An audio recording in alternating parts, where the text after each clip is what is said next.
Parmi les souverains belges, Baudouin Ier est celui qui a sans doute été le plus adulé. Durant tout son règne, il s'est efforcé d'être un roi moderne, en phase avec son temps, efficace et utile. Mais Baudouin Ier est un homme mélancolique, surnommé par la presse le roi triste. Et pour cause, son existence a été marquée par une succession de drames intimes. Né le 7 septembre 1930, il est le fils aîné du prince Léopold et de sa femme Astrid de Suède. Alors qu'il n'a pas 4 ans, son grand-père, passionné par l'alpinisme, meurt tragiquement dans un accident d'escalade dans la vallée de la Meuse à l'âge de 58 ans. Son père est alors propulsé roi des Belges, sous le nom de Léopold III. Un an plus tard, sa mère, la reine Astrid, meurt dans un accident de voiture. À 10 ans seulement, la Seconde Guerre mondiale éclate et le petit prince va connaître l'exode. En juillet 1951, après de nombreuses tempêtes politiques, son père Léopold III décide d'abdiquer afin de préserver l'unité du pays et fait de lui le roi des Belges à seulement 21 ans. Alors que tout se voit en lui un homme solitaire, désintéressé par les questions sentimentales, certains murmurant même qu'il pourrait rentrer dans les ordres, une rencontre arrangée pour lui trouver une épouse est organisée. Un roi célibataire qui vit toujours au domicile paternel n'est pas envisageable. Il faut rapidement lui trouver une reine et assurer la descendance. Par chance, celui qui se fait appeler désormais Baudouin Ier tombe amoureux de cet aristocrate espagnol qui a été placé sur son chemin.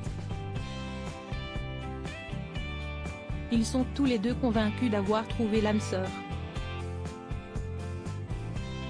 En septembre 1960, les fiançailles du roi des Belges et de Fabiola de Moraille-Aragon sont annoncées.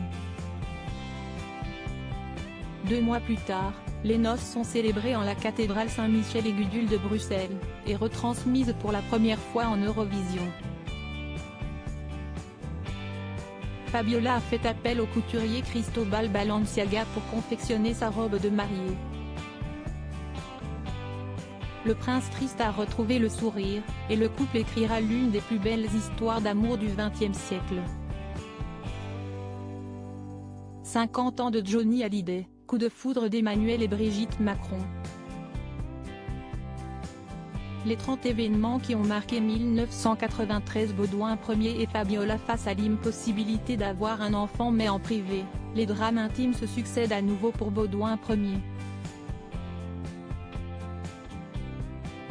Le roi et sa femme bien-aimée échouent à fonder une famille. Les fausses couches et grossesses extra-utérines enchaînent, toujours plus douloureuses, au fil des ans. Mais jamais ils ne feront une croix sur leur couple et leur amour. Le futur de la couronne s'incarne alors en la personne du prince Philippe, le fils d'Albert, le frère de Baudouin. Le couple prendra le jeune homme sous son aile, et le considérera comme son fils. Mais une fois encore le drame frappe à la porte quand un 31 juillet 1993, Baudouin Ier meurt tragiquement d'un arrêt cardiaque à l'âge de 62 ans. L'émotion est grande et des milliers de Belges convergent vers le palais royal pour déposer des fleurs et des bougies en hommage à ce roi tant aimé. Après 42 ans de règne, sans postérité, c'est son frère, Albert II, qui lui succède. Il abdiquera en 2013 en faveur de son fils Philippe, l'actuel roi des Belges. Crédit photo, direction artistique gala.